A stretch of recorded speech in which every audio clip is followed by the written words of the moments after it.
총신대학교 신학대학 원적사 신학교수이신 안인석 교수님 오셔서 도르트 신조에 대해서 첫 번째 강의해 주시겠습니다.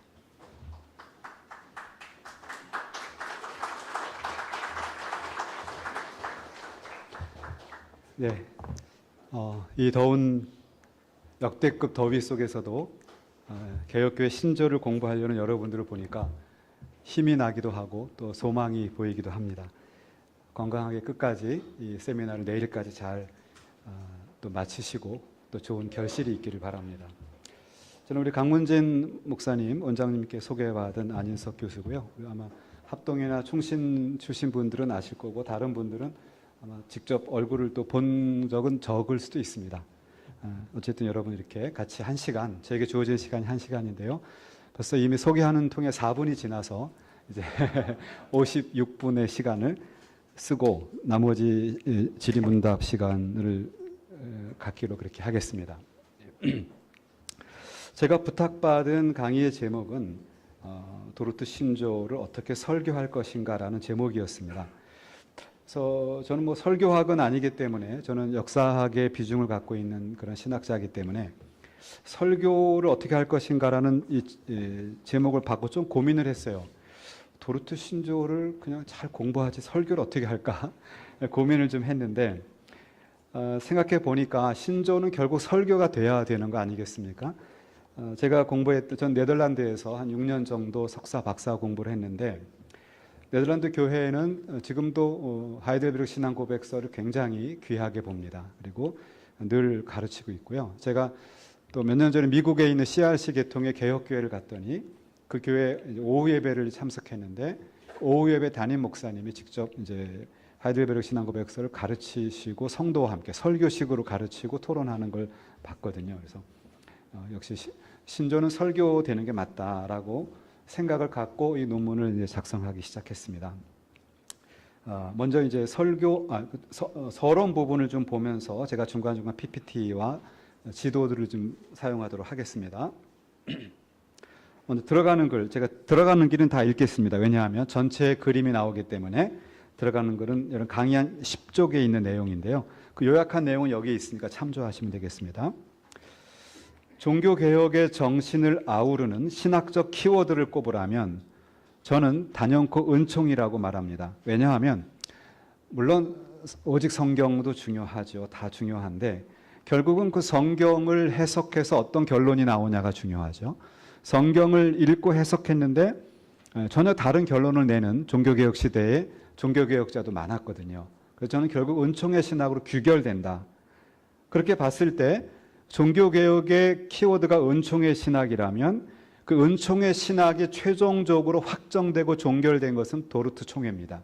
그래서 저 개인적으로 도르트 총회는, 그리고 도르트 신조가 작성된 도르트 총회는 종교개혁의 총열매다, 결론이다, 이렇게 저는 결론을 잡고 있습니다. 이 은총의 신학은 근세 초 네덜란드 독립이라는 역사의 수레를 통해서 운반이 되었습니다.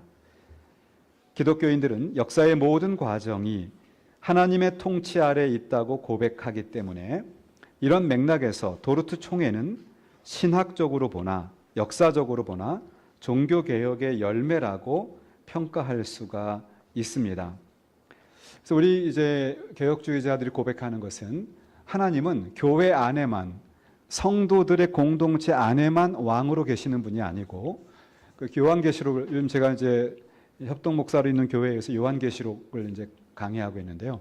알파와 오메가 되시는 그 사이에 있는 모든 역사를 모든 임금의 머리로 왕으로 다스리시는 그리스도의 나라가 키워드인데, 그렇게 볼 때 우리가 이 도르트 신조로 이제 좁혀서 얘기하자면 이 도르트 신조라고 하는 것이 작성된 것은 도르트 총회이지만 이것이 그냥 그 회의에 자 우리 세미나 한번 합시다, 우리 읽고 결론 내립시다, 그런 것이 아니라 정말 이 네덜란드 독립의 역사, 무려 80년에 걸친 독립의 역사입니다. 가열차죠. 물론 그 안에는 핍박기가 있고, 그리고 그러니까 투쟁, 핍박 및 투쟁기가 있고, 그리고 협상기가 있고 평화기, 세 기로 나뉘어지지만 80년의 과정 끝에 내려진 결론이다, 이렇게 보셔도 좋겠습니다. 자, 길고 복잡한 논쟁 끝에 도르트 총회를 통해서 하나님의 절대적인 주권과 은혜의 신학이 확립되었고 국제적으로 인정이 되었습니다. 이 도르트 총회에서 개혁주의 3대 일치 신조, 우리가 소위 말하는 Three Forms of Unity라고 불러지죠. 이 하이델베르그 요리문답, 신앙고백서 요리문답, 벨직 그리고 도르트 이 세 가지가 공인이 되었고요. 제가 지난번에도 저희 합동총회에서 목회자 수급 문제를 연구해서 발표한 적이 있는데 그때 보니까 지금도 미국에 있는 개혁교회들은 이제 이 신앙 고백서를 동의하는 사인을 해야 목사 안수를 받을 수 있습니다. 그만큼 지금까지도 화란이나 미국, 한국 할 거 없이 중요하게, 물론 우리는 이제 웨스트민스터 신앙 고백서가 우리 한국교회 전통 속에 있지만 개혁교회 전통으로 보면 이 세 3대 일치 신조가 가장 코어를 이루고 있습니다. 중요하다고 말씀을 드리고 싶고요. 도르트 총회는 여러분이 아마 이미 선지식이 있겠지만 한편으로는 아르미니우스주의를 정죄하고 개혁신학의 일치를 이룩한 회의이기도 합니다. 그런 면이 있습니다. 또 다른 한편으로는 중요한 신학적 결정을 신경으로 기록했다는 거죠. 그러니까 이 도르트 신조라고 하는 것은 그냥 모여서 딱 결정해서 합의를 이룬 것이 아니라 이것을 굳이 신경으로 기록을 함으로 인해서 그것이 가르쳐지고 설교되고 그리고 지켜지기를 원했던 그런 목양적, 목회적 의도가 있었다라는 것을 볼 수 있습니다. 도르트 총회의 신학적 결정들은 성경적인 은혜의 교리를 잘 정리해 주었으며 이 주권적인 은혜는 그리스도인들에게 경건한 삶의 진보를 이루게 해주는 수레라고 할 수가 있습니다. 자, 그런 의미에서 이 도르트 총회에서 강조되었던 하나님의 절대적인 주권과 은혜는 현대 기독교인들에게도 여전히 중요합니다. 특히 이제 현대 사회가 되면서 점점 많은 사람들은 하나님의 주권이라고 하는 단어를 굉장히 부담스러워하죠. 싫어하기 시작하죠. 나의 자율, 우리의 결정, 내 취향, 내가 원하는 것, 이렇게 나 중심적인 그런 현대 사회가 되면 될수록 역설적으로 도르트 신조는 더 중요성이 강조된다는 뜻입니다. 그러니까 그렇게 되기 전에는 그냥 늘 하나님 주권 늘 우리가 얘기했던 거다 이렇게 말할 수 있지만 오히려 현대 사회, 특히 이제 소위 말하는 포스트 코로나 시대가 되면서 점점점 현대인들이 전통적인 신앙에서 이탈하는 현상을 보여주고 있을 때일수록 하나님의 절대 주권을 강조하는 그 신조는 더 중요하다. 과거보다 더 이렇게 역설적인 중요성이 있겠습니다. 도르트 총회를 통해서 작성된 도르트 신경은 네덜란드는 물론 국제적인 개혁주의 안에서 개혁파의 정체성을 말할 수 있는 하나의 신앙 고백적 기초와 표준의 역할을 해왔습니다. 도르트 총회는 정치적인 허락하에 소집되기도 했으며 총회의 결정은 국가로부터 인정받아 추진되었습니다. 자, 요 말 속에는 제가 이따 후반부에 제 발제 후반부에 말씀드릴 건데 네덜란드 독립의 역사가 굉장히 중요합니다. 즉 하나님은 이 도르트 신경 그리고 넓게 보면 도르트 총회의 결정 사항을 그냥 성총회에서 그냥 결정을 지은 것이 아니에요. 그것이 결정되는 과정에 좀 이따 나오겠지만 이 아르미니우스를 지지하는 아르미니우스주의자들이 굉장히 고도의 정치적 전략이 있었고요. 그리고 상당히 그것이 주류 혹은 주도권을 가지고 교리 결정을 할 수 있는 위치에 있었습니다. 그런데 이것이 반대로 역설적으로 이제 그 반대편에 있었던 마이너에 해당되는 그룹들이 정통의 신학으로 이걸 또 세울 수 있었던 그런 과정이 있거든요. 그래서 이 정치적 혹은 역사적 네덜란드 독립의 과정에서 미리 말씀을 드리자면 거기 헨트에서 있었던 신앙의 자유를 각 주의 장관이 인정한다. 그걸 다시 우트렉트 연합에서 또 확증을 하고 이것을 계속적으로 네덜란드가 1588년에 7개주 연방공화국을 세우는 그리고 그 이후의 과정에서 이 연방공화국의 가장 맹주였던 홀란드주의 올덴 바르너펠트 그는 아르미니우스를 지지하는 사람이었거든요. 그러니까 누가 봐도 객관적인 상황은 아르미니우스와 그의 지지자들이 그들의 신앙을 도장을 찍을 수 있는 그런 세팅이었어요.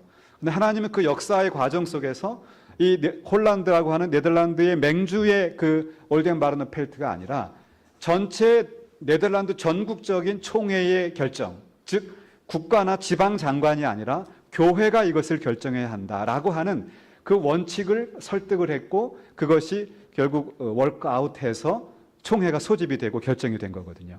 그러니까 이걸 뒤집어 말하면 하나님의 일하심이 아니고는 설명이 안 되는 겁니다. 고도의 정치적인 전략이 먹힐 수 있는 그런 상황이었는데, 하나님 그 가운데도 하나님의 진리를 지키시고 그 진리를 위해 일하는 자들을 이끄셔서 결론이 나왔다. 그래서 제가 앞부분에 역사적인 모든 과정을 통해 보니 하나님의 은혜였다. 그러니 도르트 총회와 도르트 신경은 그 내용도 하나님의 은혜지만 그 역사적 과정 또한 하나님의 은혜이고요. 제가 나중에 결론 직전에서 마지막 챕터에서 도르트 신조를 어떻게 설교할 것인가라고 할 때도 그 역사도 설교할 필요가 있다고 저는 생각합니다. 단지 거기에 있는 도르트 신경의 컨텐츠뿐만이 아니라 그것이 결정되기까지의 그 길고 긴, 그리고 매우 역동적이고 언제 이것이 뒤틀려질지 모르는, 어디로 튈지 모르는 그 상황 속에서도 하나님께서 면면히 역사를 이끄셨던 그 하나님의 역사에 이끌어 가심, 이것이 설교돼야 된다는 거죠. 자, 그 얘기는 뒤에서 자세히 드리겠습니다. 그리고 이 도르트, 다시 이제 발제문으로 갑니다. 11페이지 중간 직전에 있는 그 두 번째 패러그래프입니다. 패러그래프 첫 번째 패러그래프네요. 도르트 신경에 대해서 과거에는 부정적인 평가도 없지는 않았습니다. 그 이유는 첫째로 도르트 신조가 칼빈의 개혁 신학에서 쇠퇴했다고 보는 거죠. 그러니까 칼빈의 개혁 신학은 매우 훌륭한데 도르트 신조, 그리고 도르트 신경이 작성됨으로 인해서 칼빈의 그 풍성한 신학이 매우 경직됐다. 예를 들면 이런 겁니다. 둘째로 도르트 총회 이전에 개혁파 안에 존재하던 두 개의 전통, 우리가 이미 알고 계시는 분은 알겠지만 언약신학, 그러면 불린 거거든요. 이 불린 거의 언약신학 전통과 칼빈과 배자 중심의 하나님의 절대 주권, 이 주권을 강조한 예정론, 그러니까 언약신학 전통과 예정론 전통이라고 하는 그 큰 그런 스트림이 있는데, 그 가운데서 언약신학의 전통을 흘러버리게 되는, 간과하는 그런 총회고 그런 신경이기 때문에 도르트 신경에 대해서 폄하하고 싶어하는 그런 흐름이 있었다는 겁니다. 분명히 있었던 흐름들인데요. 그러나 이런 주장들은 최근에 도르트 신경의 텍스트 분석에 의해서 무너졌습니다. 무너지고 있고요. 오히려 최근의 연구들이 보여주는 것은 도르트 신경의 중요한 의미는 국제적인 개혁파 총회를 통해서 신학적 일치를 이루었다는 것이죠. 그러니까 엄밀히 말하면 신학적 일치, 다양성 속에서의 일치를 이루어낸 그런 중요한 하나의 결과, 열매라는 것이지, 이것이 다양성을 희석시키고 어떤 획일적인 칼라로 덧입힌 게 아니었다는 것이죠. 그래서 그 점이 중요한 내용이 됩니다.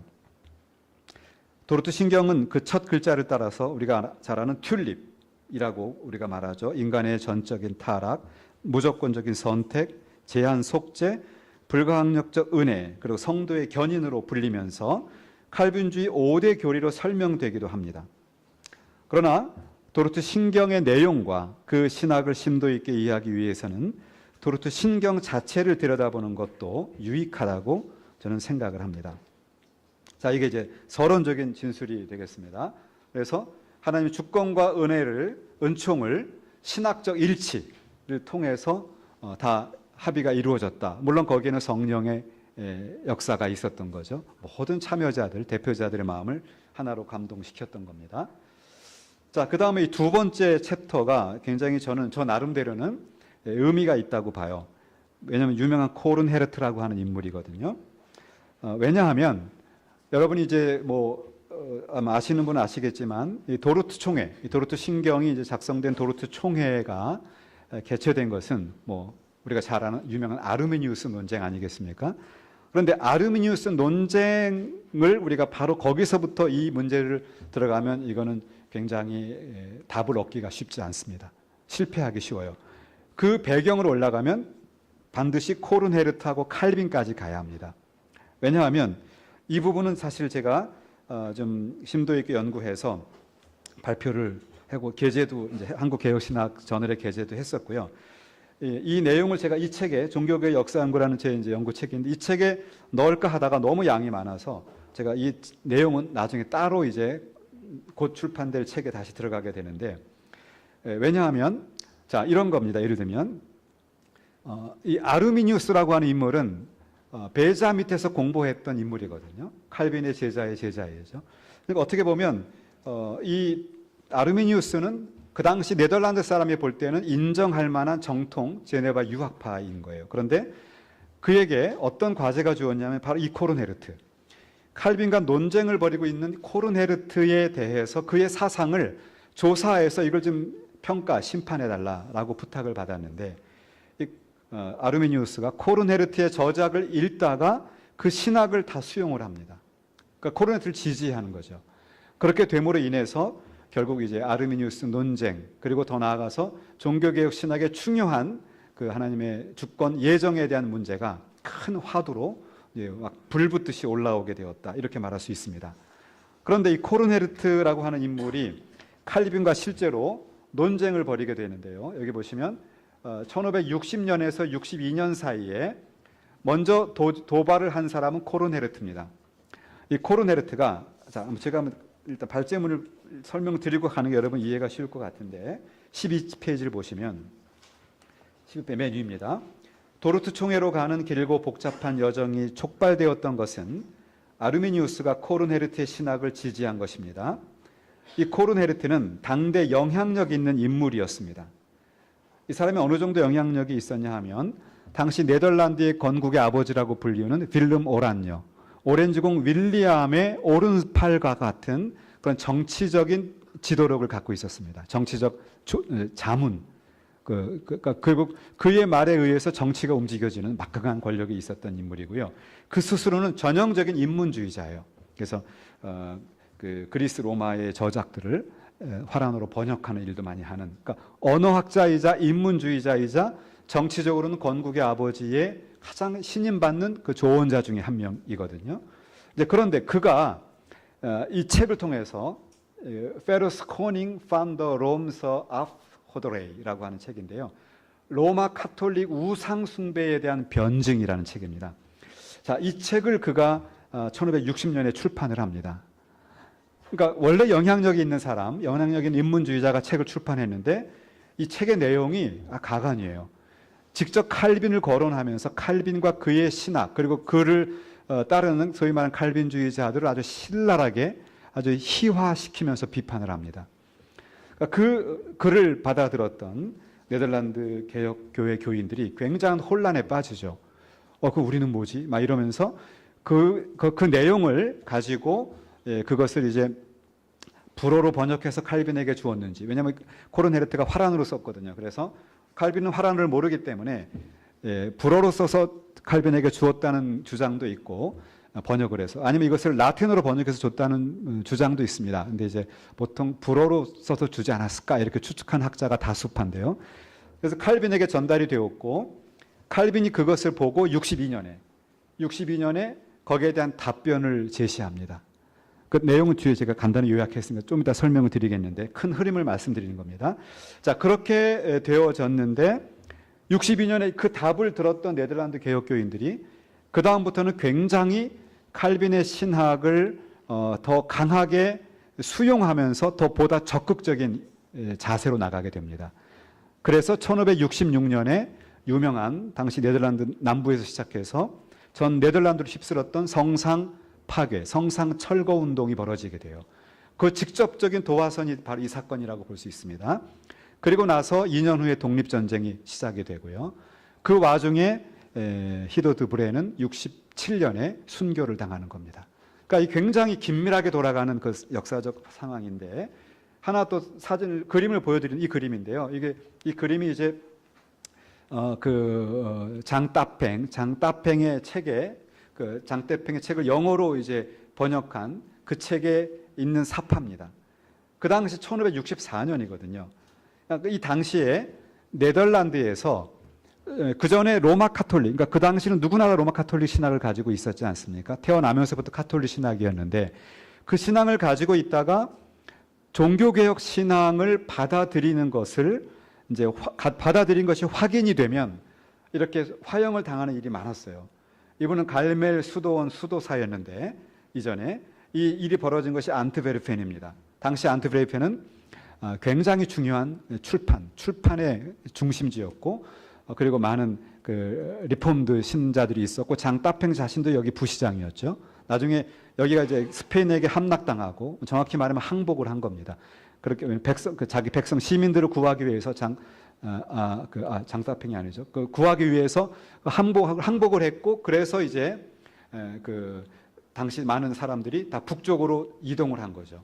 그러니까 이걸 어떻게 비유하냐면 우리나라 평양, 당시 평양이 전국적으로 볼 때 개신교 인구가 한 도시 개신교회가 2~3배가 많았습니다.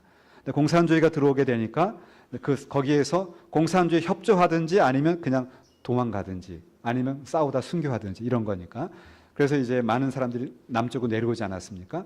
그러니까 그 당시 평양과도 같은 데가 안트베르펜입니다.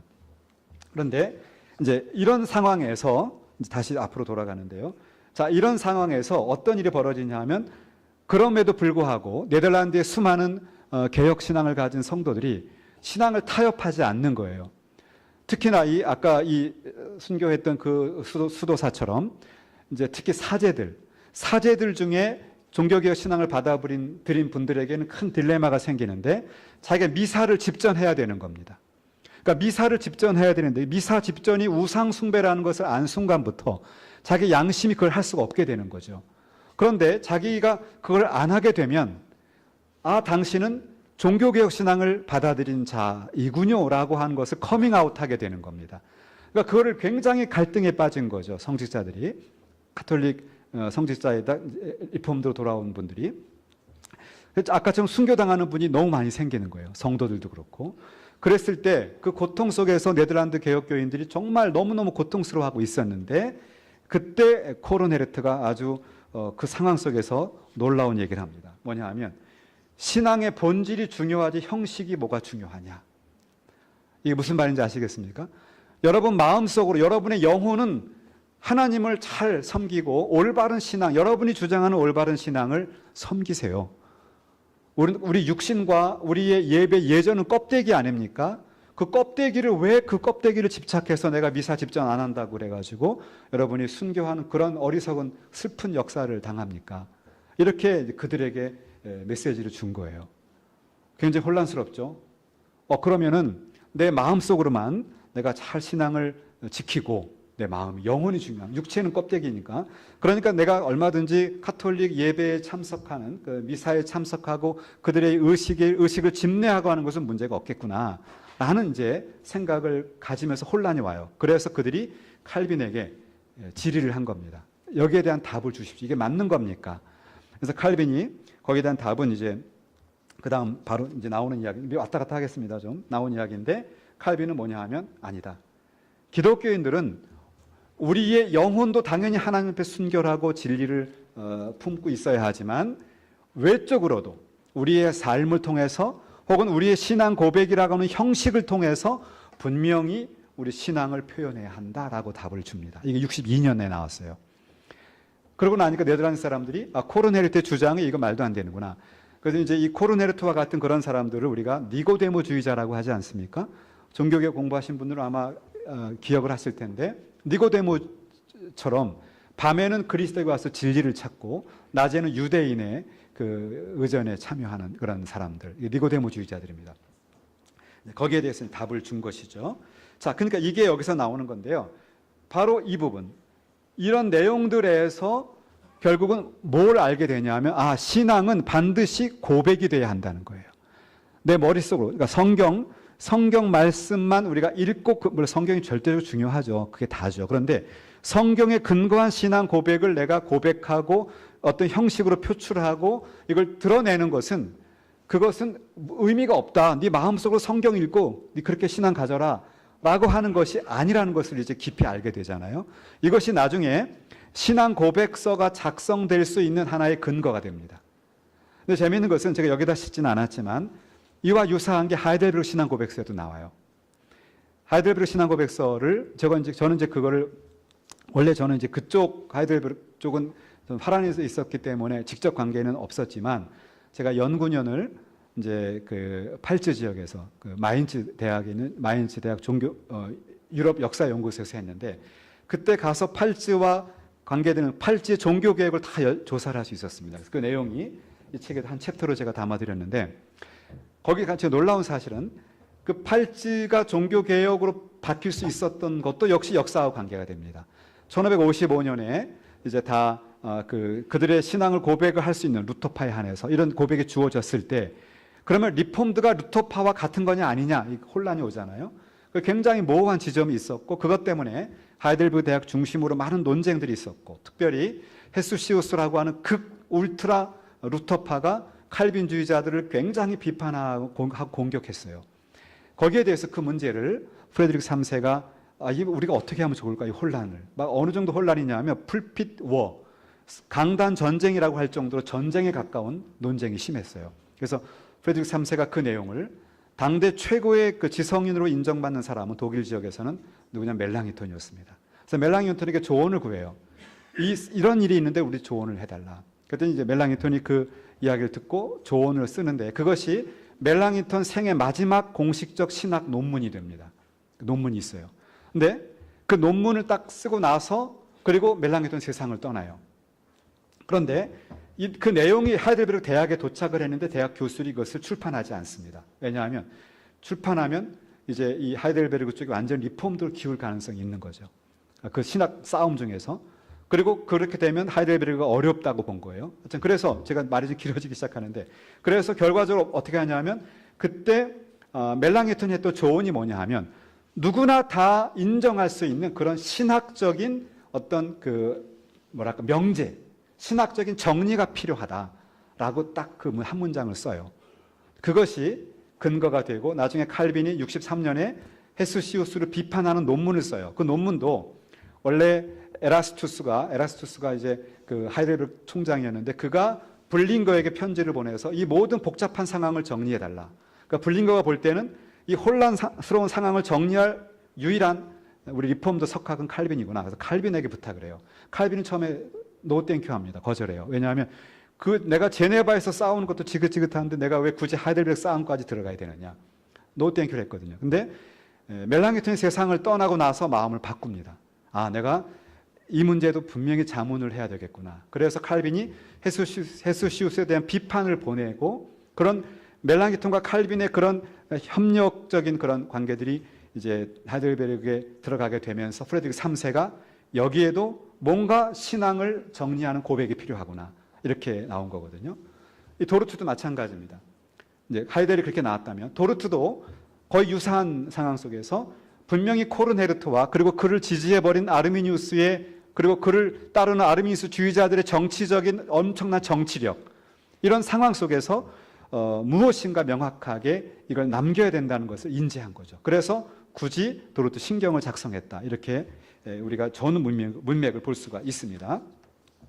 자, 그 다음에 이제 그럼 칼빈의 비판을 좀 설명을 드리겠는데 자, 칼빈은 이렇게 말합니다.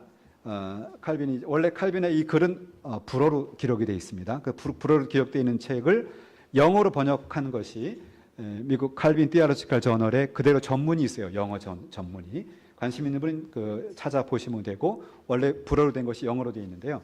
거기 보면 이제 칼빈의 답은 그거죠. 한마디로 말하면 우리 신앙은 외적으로도 신앙을 표현해야 한다.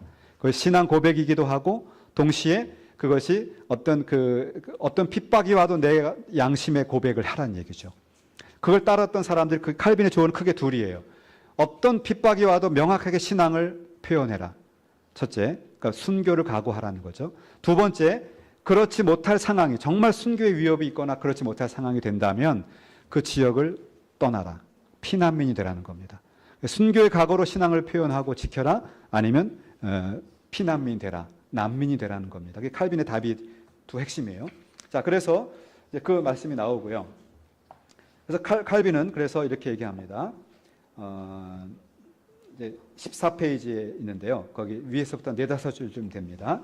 진정으로 하나님을 예배하는 예배자로서의 기독교인은 영적인 면과 외적인 측면 모두에서 하나님을 영화롭게 사는 삶을 살아야 한다라고 말하죠. 코르네트는 영적으로 하나님을 섬겨라. 외적인 것, 육체는 껍데기 아니겠느냐. 그 유대교이기도 해요. 유대교는 지나가고 성령의 시대, 예수의 시대가 왔다면 예수의 말씀을 따라야지 왜 유대교적인 전통을 따르느냐. 그러니까 전통은 죽었다는 거죠. 전통은 죽었으니 너의 자유로운 너의 영혼의 모든 것을 맡겨라. 그렇게 되면 신앙 고백서는 죽은 전통이 되는 거죠. 그래서 그 도전이 컸던 겁니다. 거기에 대해서 이제 칼빈이 그게 아니라 우리의 온 삶으로 예배를 드려야 하고 그렇기 때문에 우리는 외적으로 신앙을 표출해야 한다. 이걸 강조하게 되는 것입니다. 자, 그래서 이것이 후에 네덜란드 개혁교회 성도들이 신앙을 박해하던 스페인에 대항해서 저항할 수 있는 토대를 놓게 되었다는 얘기입니다.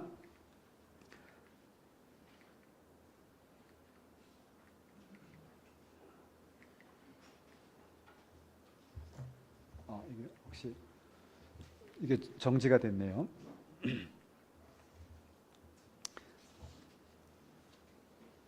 됐을까요?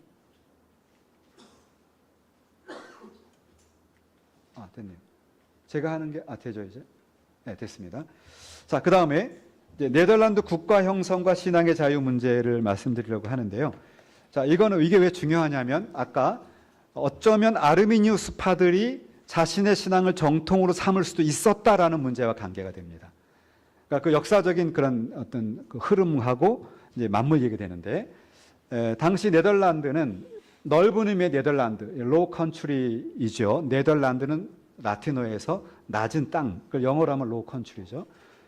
크게 보면 이 그 네덜란드를 사용하는 북쪽하고 그리고 불어를 사용하는 남쪽, 이 중간 지역은 굉장히 뭐라 할까요? 화라노는 화라노인데 벨기에 화라노가 조금 다르거든요. 근데 서로 알아들으는데 문제는 없어요. 근데 조금 달라요. 95%는 거의 같은 거로 저는. 왜냐하면 벨기에 화라노 쓴 사람하고 어려움이 없거든요, 별로요. 그러니까 아주 넓은 의미의 화라노권, 이쪽이 이제 불어권인데 이 불어 왈룬이라고 하죠. 왈룬, 벨기에 불어. 지금도 이쪽 불어권입니다. 이렇게 두 지역으로 나눌 수 있었습니다. 그런데 원래 이 북쪽에는 칼빈의 영향력이 크지 않았습니다. 원래 이 남쪽에 당연히 같은 불어권이잖아요. 같은 불어권이고 칼빈의 어머님이 캄브리에 출신이고 이 아래 바로 여기쯤 아래 가면 여기 이제 누아용, 칼빈의 고향 누아용이 아래쯤 있죠. 칼빈의 아내도 역시 리에주 출신이에요. 그래서 칼빈 스스로도 내가 어머니 쪽으로 보거나 내 아내로 보면 나도 네덜란드 계통이다. 익벤 옥 벨기카라고 표현하기도 합니다. 그러니까 이 네덜란드 남부 사람들은 언어적 문제도 없고 언어로 깊이 있고 뭔가 정서적으로 맞고 그리고 이제 그런 흐름 속에서 칼빈의 신학이 바로바로 들어와요. 칼빈의 영향을 많이 받은 지역인데 주로 1540년대부터. 그러니까 1520년대는 처음에는 루터파, 1530년대는 제세례파, 그리고 1540년대 칼빈의 영향이 남부에 들어오게 되는데 점차 북쪽으로 확산되어 갑니다. 그다음 나중에 최종적으로 안트베르펜이 이제 스페인에게 함락되면서 대거 위로 올라가서 당시 암스테르담이 갑자기 인구가 급증하고요. 갑자기 리폼드가 갑자기 대세가 되기 시작합니다. 원래 북쪽에는 리폼드가 소수였습니다. 리폼드 소수가 아니고 소수였고 자유로운 영혼들, 코르네르트와 같은 종교개혁 같기도 하고 뭐 이상한 자유로운 영혼들이 여기 수많은, 지금도 네덜란드 관용의 나라가 그때부터 스피릿이 있어요. 이렇게 있었던 지역입니다. 자, 그런데 이 부분은 제가 네덜란드 독립의 역사와 종교개혁을 연구하면서 저 스스로도 많이 깨닫게 된, 왜냐하면 핵심이 그거죠. 저도 궁금했던 거고 제가 네덜란드 공부하고 오면 많은 분들이 저에게 던지는 첫 질문은 왜 화란 사람들은 그렇게 교리를 강조하는데 그렇게 자유, 방관 이런 뭔가 극단적 자유에 대해서 노터치하느냐, 왜 거기에 대해서 아무 말도 하지 않느냐, 이게 제가 많이 받았던 질문이에요. 안 교수님, 화란이 개혁신학이 그렇게 중요하다면 뭔가 분명한 메시지가 그때그때 나와야 되는데 왜 이렇게 뭔가 소위 말하는 톨러런스가 많냐 이거죠. 근데 제가 그 부분 저도 궁금했는데 이걸 공부하면서 제가 이해가 됐어요. 그거구나. 그리고 제가 화란에서 공부할 때 만났던 학자들하고 했던 대화들이 이해가 되기 시작해요. 한번 들어보시기 바랍니다. 자, 뭐냐하면 이제 115페이지입니다. 주재하는 바처럼 도르트 신전은 도르트 총회에서 시작이 됐는데요. 네덜란드 개혁교회 성격이 형성된 이 도르트 총회의 신학적 정치적 면이 다 고려돼야 한다. 그 얘기를 드리고, 자, 그다음에 네덜란드 의회에 의한 신앙의 자유 보호라는 이 문제입니다. 이건데 뭐냐하면 1576년에 스페인의 필립 2세의 그 군대들, 그들은 이제 그 알바공이 네덜란드에 들어와서 네덜란드 리폼드 그리고 네덜란드의 종교개혁주의자들을 잡는 대로 재판해가지고 다 화형시키는 끔찍한 피해 재판이 있었거든요. 아까 사진 그림 보셨죠? 그런 일들이 많이 있어졌는데 그때 이제 그와 더불어서 그를 진압하러 오고 성상 파괴 운동을 진압하러 왔던 스페인의 군대들이 이제 그 공급이 끊기게 돼요. 그러니까 월급을 못 받는 거죠. 군인이 월급을 못 받게 되면 폭도가 되기 시작합니다. 그래서 그들이 프랑스로 이제 퇴각을 하던 중에 당시 가장 아주 번성하는 무역 도시였던 면직이라든지 그다음에 무역, 한자동맹 무역으로 당시 아주 찬란한 도시였던 안트베르펜을 급습합니다. 그래서 거기서 많은 사람들을 다 죽여버려요. 그들 중에 많은 사람이 다 대부분이 이제 리폼드가 줄이었다 보시면 됩니다. 이게 유명한 스판서 후르입니다. 스페인 군대의 폭동 사건. 자, 이 사건이 일어나니까 바로 이어서 네덜란드에 있는 각 주의 대표들이 모입니다. 어디 모이냐면 헨트에 모입니다. 이 헨트에 다 모여서 이제 협약을 하는 거죠. 야, 이대로 가다가는 우리 네덜란드 국민들은 다 죽겠구나.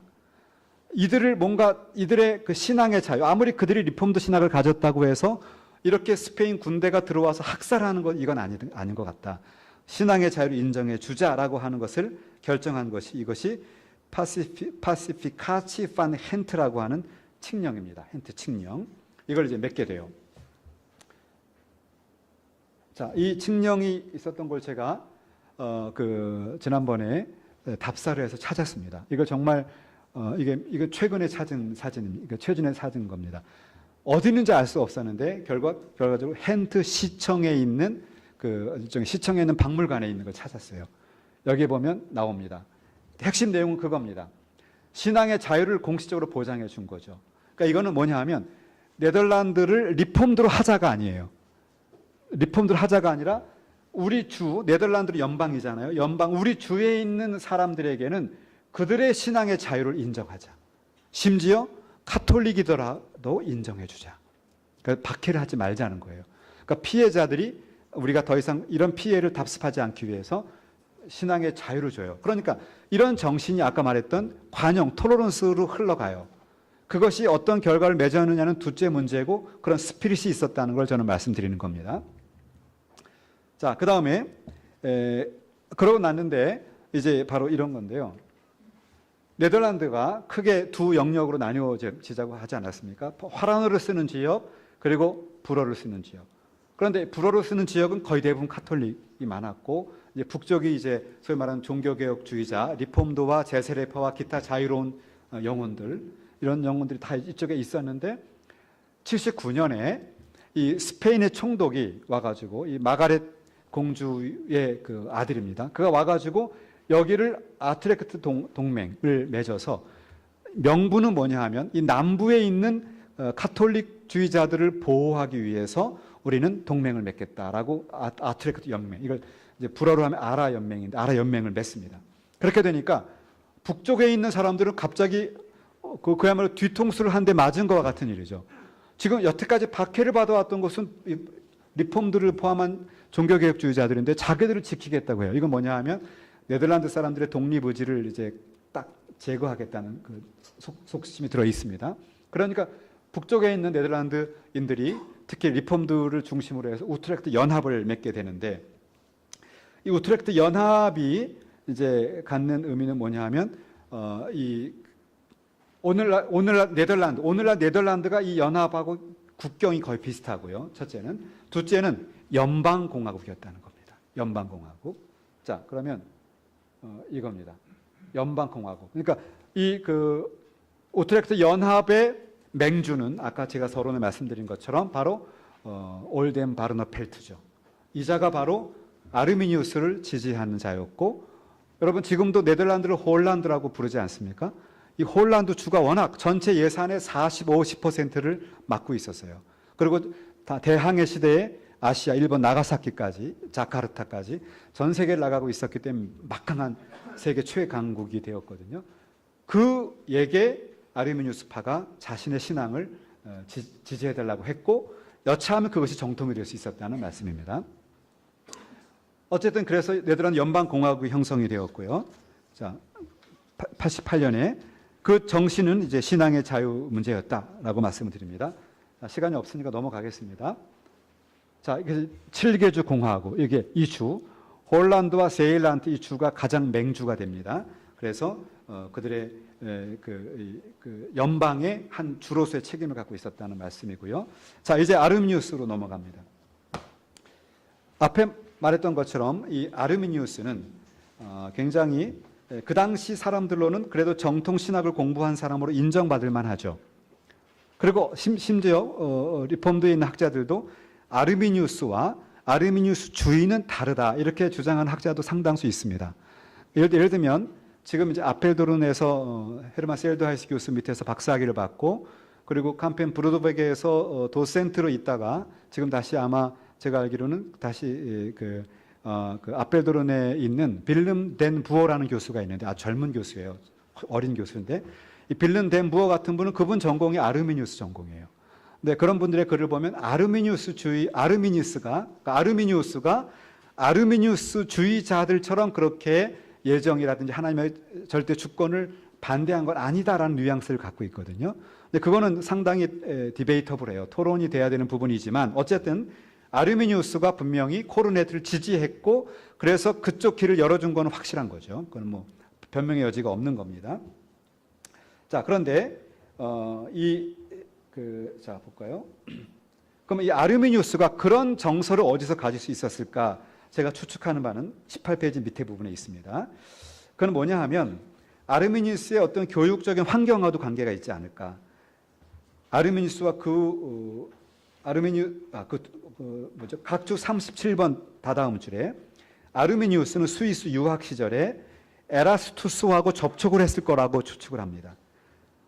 그때 에라스투스가 여러분 잘 아시는 에라스투스주의 그러면 국가교회주의 아닙니까? 그죠?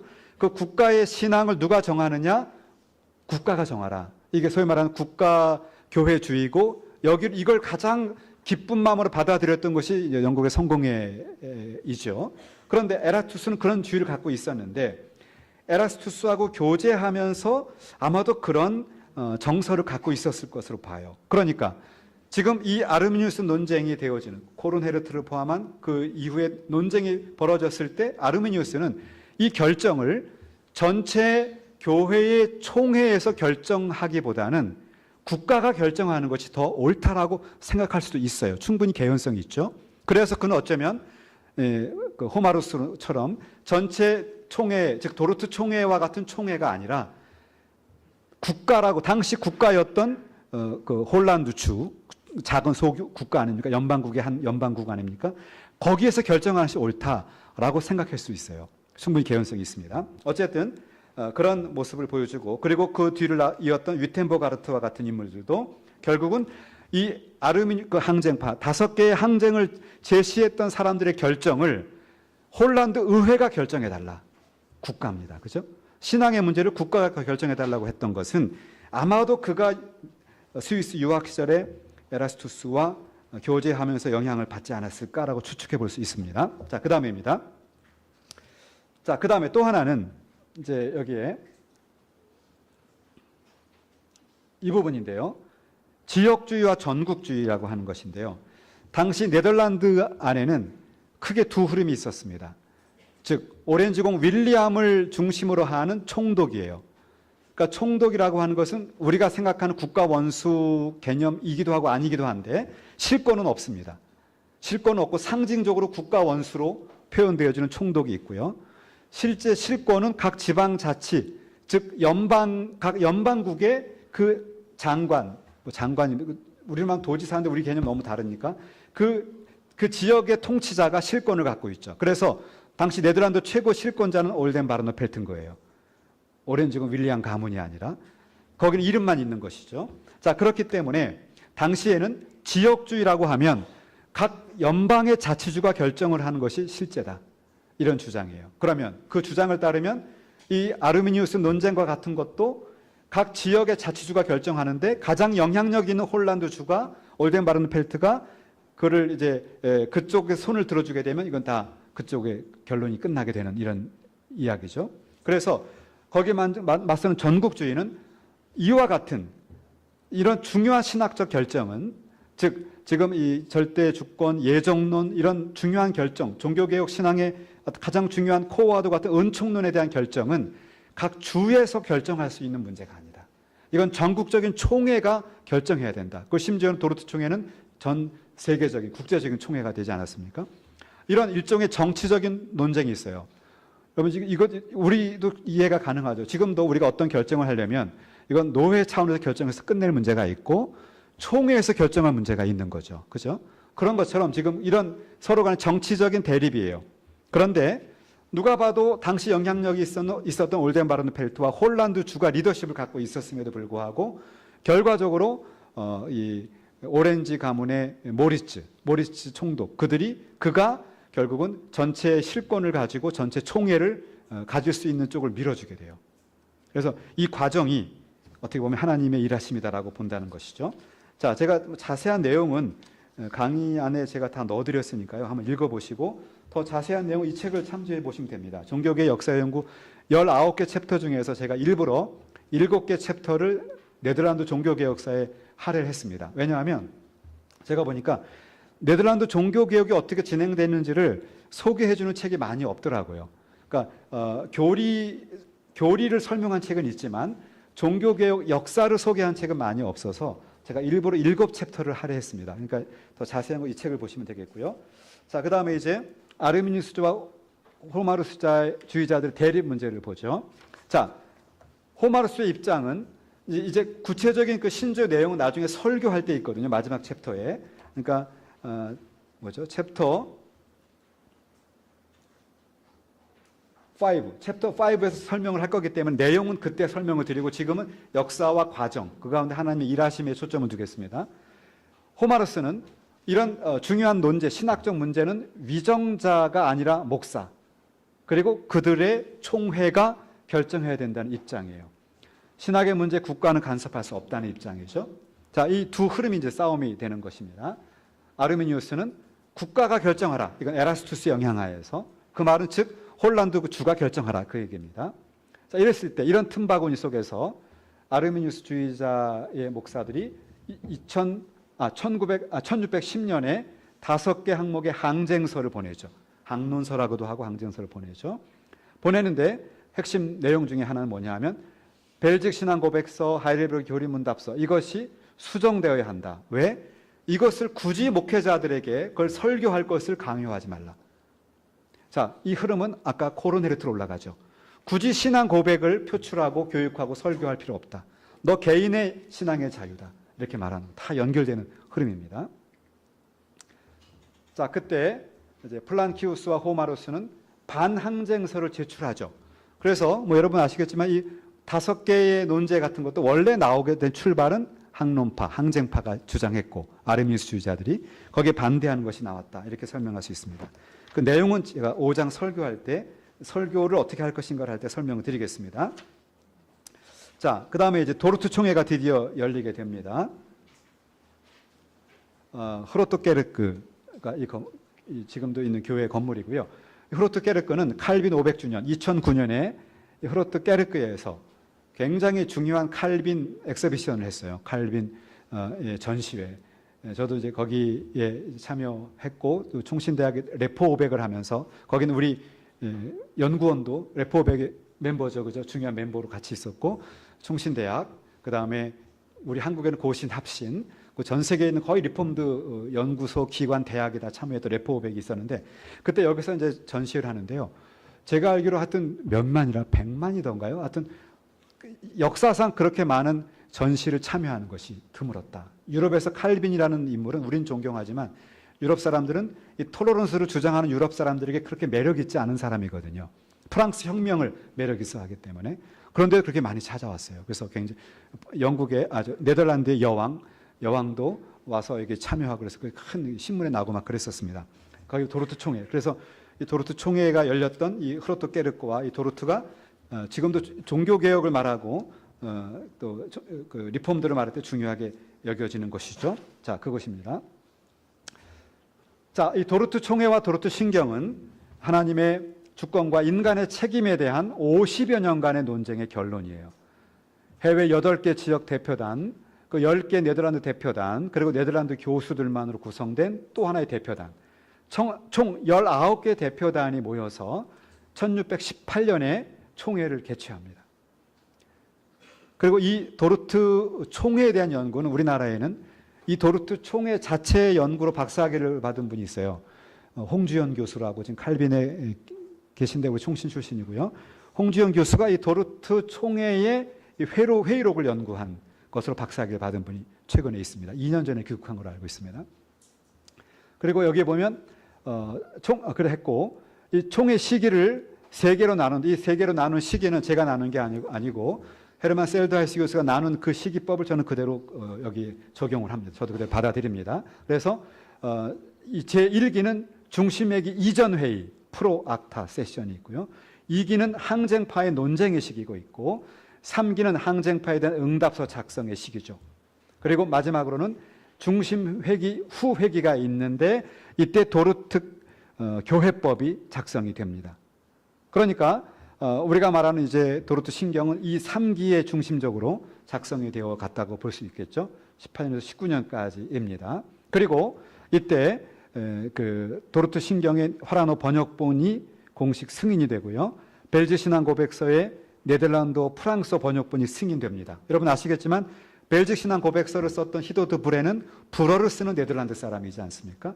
그래서 이게 처음에 불어로 기록되었고 나중에 우리 다른 교수님들이 다 발제하실 겁니다. 그때 잘 들으시고요. 저는 이제 도르트에 집중하자면 이것에 네덜란드 및 프랑스 번역본들을 다 승인하는 것입니다. 자, 그리고 1619년 180회의를 끝으로 총회는 공식적으로 마치게 되고 항쟁파들은 이제 사실상 그 정죄가 되고 맙니다. 그리고 한 가지 이 얘기를 제가 다 하긴 길지만 쟁점이 된 것은 타락 전 혹은 타락 후 선택이냐 타락 전 선택이냐 이런 문제에 있어서 참 이게 절묘한 건데요.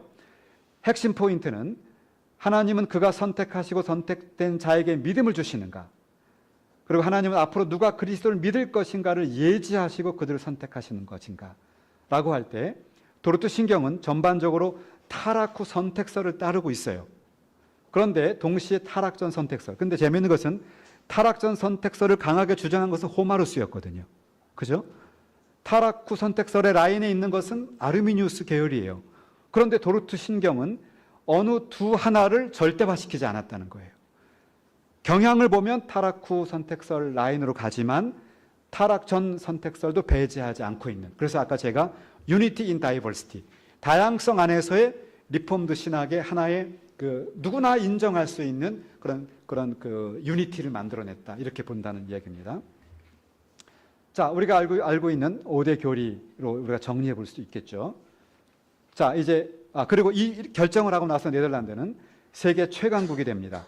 세계 무역의 75%를 네덜란드가 장악을 하고요. 자카르타, 대만, 일본의 나가사키까지 가면서 황금의 시대를 열게 되고, 그래서 그 당시 그 유럽, 뭐 이거 미국은 있기 전이니까 유럽의 전체 생산을 보면 네덜란드가 압도적으로 1800년대 직전까지, 1800년 초기까지, 특히 이 17세기가 16, 17세기에 되면 네덜란드가 압도적이 되죠.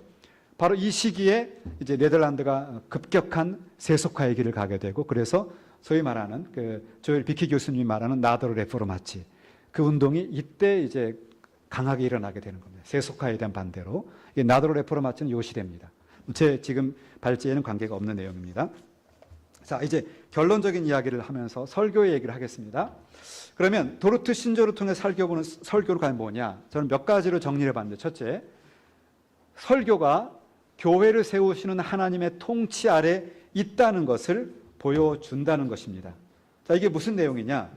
그러니까 이 설교가 결국 도르트 신조 자체가 설교는 교회를 세우는 하나님의 통치하에 있다는 것이에요.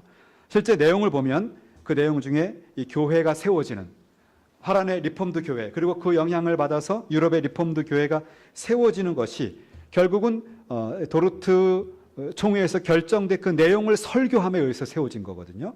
그것을 우리에게 보여줬다는 내용이고요. 두 번째는 도르트 신조는 설교란 성경에 근거한 교회의 신학적 일치에 기초해야 한다는 것이에요. 자, 이게 무슨 말이냐 하면, 내가 성경을 읽어보니까 이건 지금까지 우리가 봤던 역사적 신앙 고백서보다 더 신통하고 아주 망통한 내가 설교를 찾아냈다. 그걸 설교하자. 안 된다는 거예요. 모든 사람이 합의하고 모든 사람이 신앙 고백을 인정한 그 일치 위에서 설교하라는 거죠. 내가 이상한 신비적이거나 혹은 나의 주관적인 설교, no thank you. 안 된다는 겁니다. 그래서 교회가 인정한 신학적 일치에 기초해서 설교하라. 그런 얘기 가르쳐 주는 것이고요. 세 번째는 설교가 위정자의 권력에 의지해서는 안 된다는 걸 가르쳐 줍니다. 자, 우리가 봤던 것처럼 지금 아르미니우스 자신과 아르미니우스를 지지하는 사람들, 위텐보가르트도 그렇고 다 마찬가지로 다 그들은 지금 위정자, 당시 최고 권력자였던 올덴 바르너펠트와 홀란드 주의 권력에 의지해서 그들의 신학을 보호받고 그것을 정통으로 세우고 싶어 했던 것이죠. 그런데 결국 도르트 신조는 역설적으로 국가의 권력이 아니라 총회가 모여서 그리고 기도와 성령의 인도하심을 따라 말씀에 근거한 결정에 의해서 그것이 설교가 되어져야 되는 것이지 위정자에게 의지하지 마라. 저는 이것은 오늘날 동일하게도 우리에게 교훈을 주고 있다고 봅니다. 25페이지에 보시면 이 원칙은 두째 줄입니다. 특히 현재 한국교회에 큰 교훈을 주고 있다고 생각합니다. 근래 한국교회는 그것이 보수이든 진보이든 정치적인 권력과 그들의 이데올로기가 설교단을 침식하고 있다는 평가를 피해가기 어렵습니다.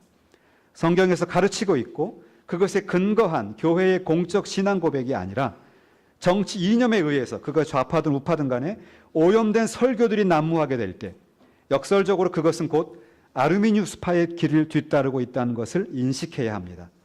그러므로 도르트 신조에 근거한 설교라는 것은 위정자나 정치 권력에 의해서 좌우되는 설교가 아니라 진리의 원천이 되는 성경 위에서 그리고 교회가 연대하여 공적으로 인정한 신학, 즉 역사적 신앙 고백서입니다. 신앙 고백서 위에 근거한 설교여야 한다는 것을 도르트 신조는 우리에게 가르치고 있습니다.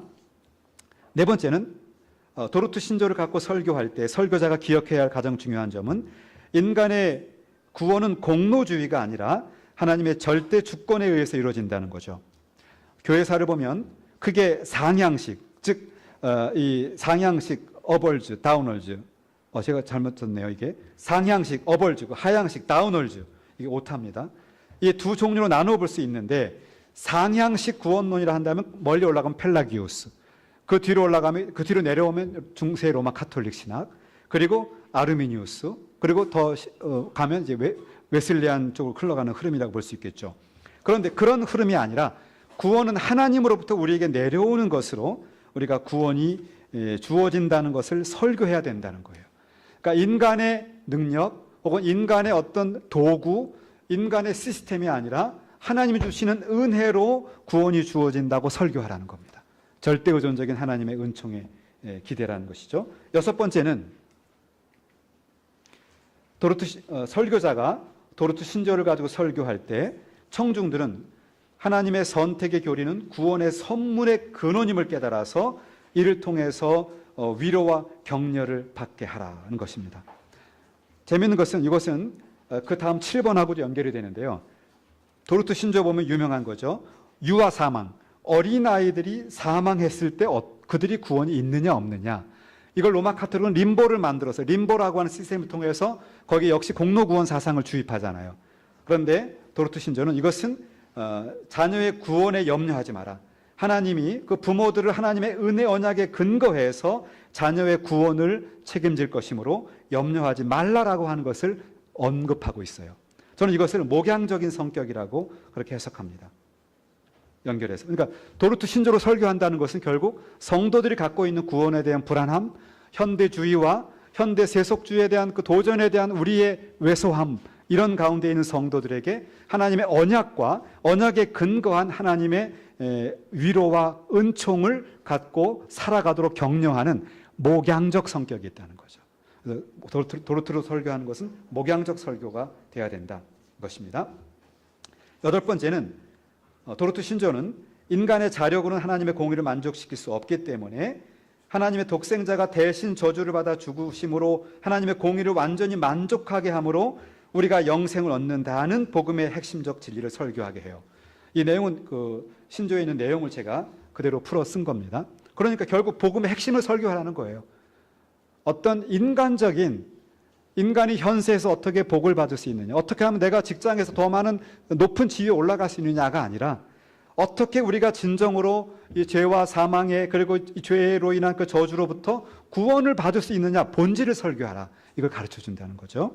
자, 아홉 번째는 도르트 신경에서 증거하는 것처럼 그리스도의 십자가 피로 새 언약을 세우셔서 모든 민족 가운데 성부께서 그리스도에게 주어진 자 모두를 유하게 구원하시는 것이 하나님의 뜻이라고 선포하는 설교는 진정한 위로를 준다. 그러니까 역시 도르트로 설교하게 되면, 그 하나님 말씀과 도르트 신조대로 설교하게 되면 큰 소망과 큰 위로를 준다는 거죠. 인간적인 방법으로 위로를 주려고 하지 말아라. 그런 걸 배운다는 겁니다. 그다음에 열 번째는 제가 주어진 시간이 5분이 지나버렸거든요.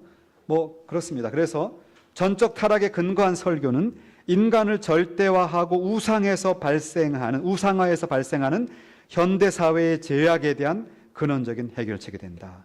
그러니까 전적 타락을 오히려 설교할수록 인간을 절대화하고 우상화하고 개인주의를 극대화하는 그 현대인들로부터 근원적인 해결책을 보게 한다는 거죠. 그 점을 말씀드리고 싶었습니다. 자, 11번째는 도르트 신조. 근데 재미있는 건 도르트 신조예요. 11번째, 인간이 전적으로 타락해서 스스로 구원에 이를 수 없지만 도르트 신조는 그런 말이 나와요. 타락한 인간에게 자연의 빛의 반짝임이 남아있다고 표현합니다. 그러니까 제한된 정도지만 사회적 덕과 질서 있는 행동을 할 수 있다. 그러니까 도르트 신조가 하나님의 주권을 강조한다고 해서 인간의 사회적 책임, 국가 안에서 인간의 어떠한 그 사회적인 그런 역할, 정의, 사회적 정의를 위한 행동을 무시하지 말라는 거죠. 그거를 도르트 신조는 말하고 있습니다. 사회적 책임 의식. 자, 제가 17가지를 적었는데 이제 어떻게 할까요? 그냥 정리를 할까요? 아니면 문답 시간을 드릴까요? 문답 없이 그냥 끝내도 됩니까?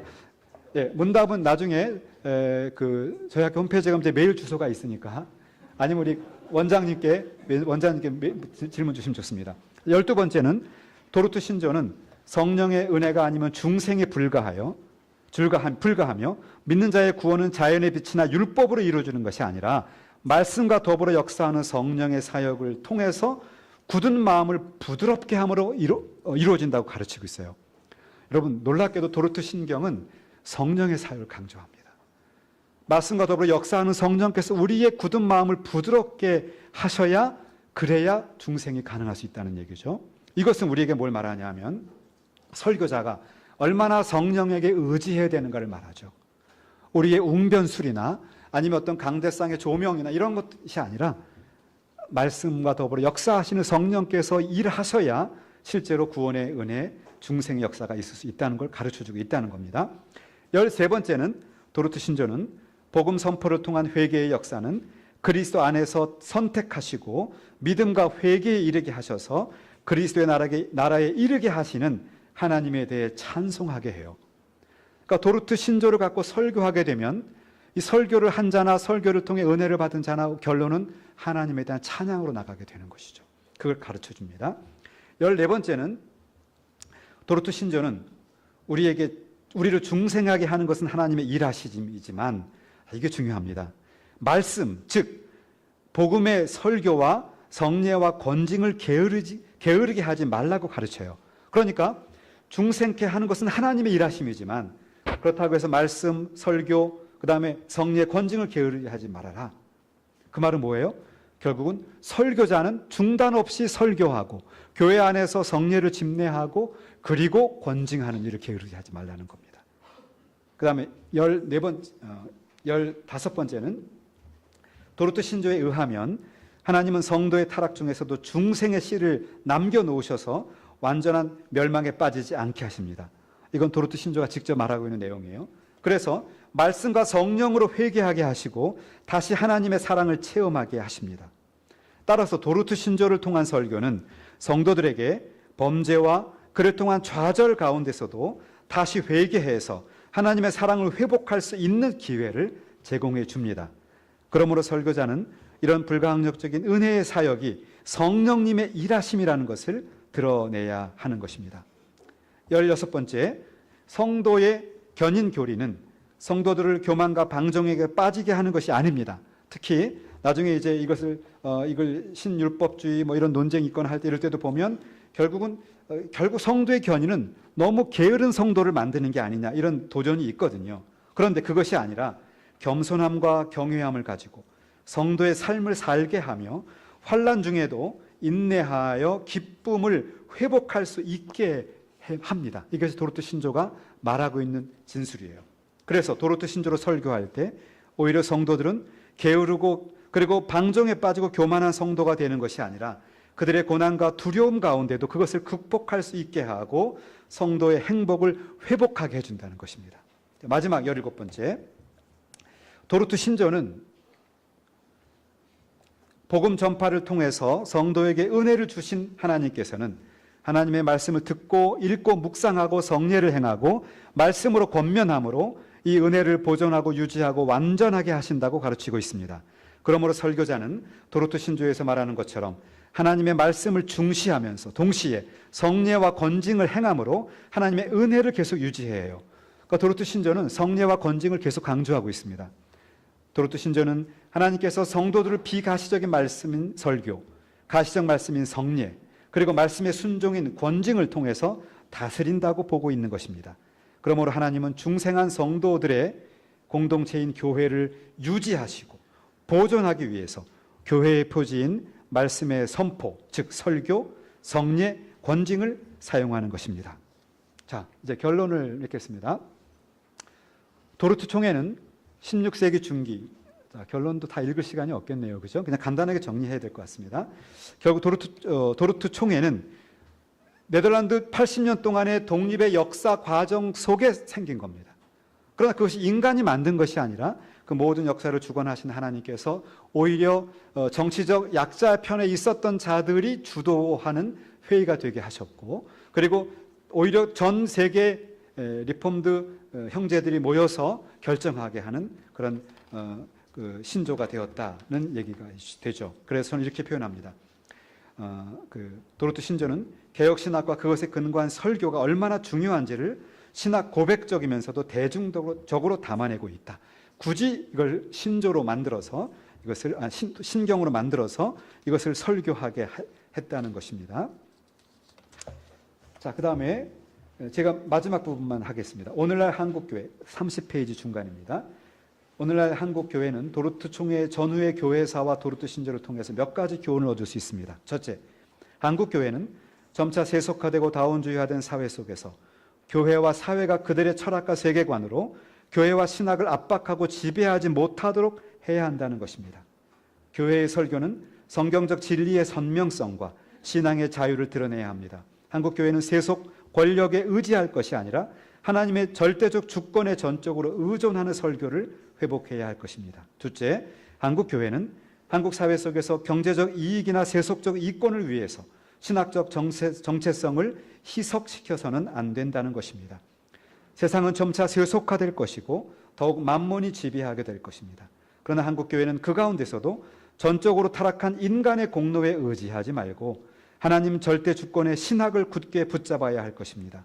이처럼 도르트 신조에 근거한 명확한 신앙 고백적 설교와 그와 더불어 역사하시는 성령의 인도하심을 따라서 사는 삶을 통해 한국교회는 다시 한번 부흥할 수 있을 것이라고 기대하면서 저의 발제를 마치겠습니다. 감사합니다.